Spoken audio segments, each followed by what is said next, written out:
சுதர்ஷன், இன்று என்ன தலைப்பில் பேசப் போகிறீர்கள்?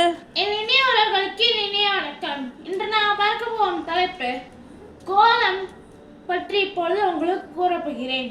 ஓ, கோலம் போடுவது பற்றி கூறப் போகிறீர்களோ? ஆம், இப்பொழுது பார்க்கலாம். கோலம் என்பது வெறும் கிறுக்குவதல்ல. அது புள்ளிகள், வளைவுகள், கோடுகள், அதில் போடும் அலங்காரங்கள் என எத்தனையோ விஷயங்கள் உள்ளடக்கியுள்ளது. கோலப்பொடி ரசாயன பொடி அல்ல, அது அரிசி மாவால் போடப்படுகிறது. நீங்கள் கோலம் போட்ட பிறகு ஈக்கள், எறும்புகள், சிறிய பறவைகள் அனைத்தும் வந்து கோல அரிசி மாவை உண்டுவிட்டு செல்கிறது என்பதாலே உங்களுக்கு தெரியாமலே பல ஜீவன்களுக்கு தானம் செய்கிறீர்கள். கோலத்தில் சதுரங்கள், முக்கோணங்கள், கோணங்கள், நாற்கோணங்கள் என எத்தனையோ வடிவங்கள் உள்ளது. அனைத்தும் போடும்போது உங்களுக்கு ஞாபக சக்தியும் கண் பார்வை திறனும் புத்தி கூர்மையும் அடையும்.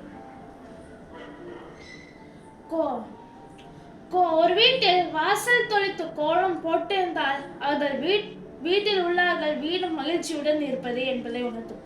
அதுவே வீட்டில் கோலம் இல்லாமல் இருந்தால் அந்த வீட்டில் இருப்பவர்கள் வெளியே சென்றிருப்பார்கள் அல்லது அவர்கள் மகிழ்ச்சியுடன் இல்லை, துன்பத்துடன் இருக்கிறார்கள் என்பதை உணர்த்தும்.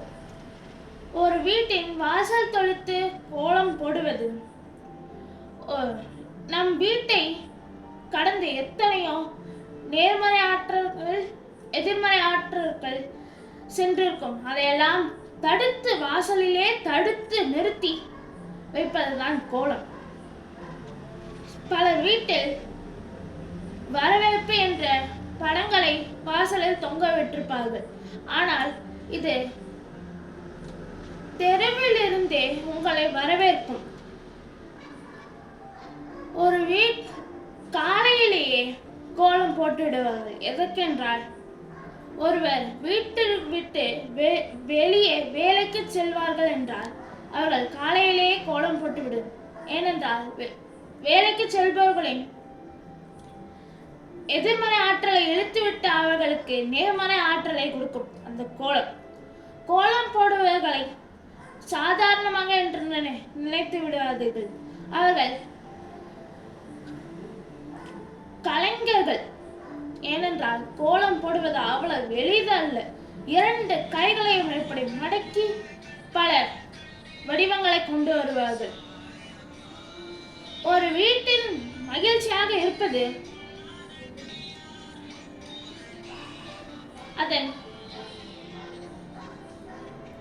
அதன் சைஸ் முதல் கலர்கள் வரை மாறிக்கொண்டே போகும்.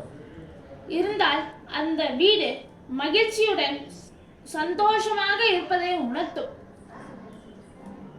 என்பதால் மக்களே, மார்கழி மாதத்தன்று ஆண்கள் பெண்கள் வேறுபாடின்றி கோலம் போடுவோம்.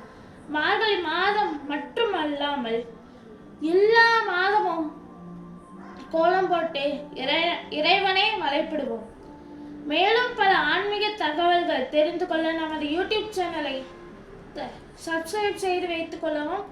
நான் இப்பொழுது விடைபெற்றுக் கொள்கிறேன். நன்றி, வணக்கம்.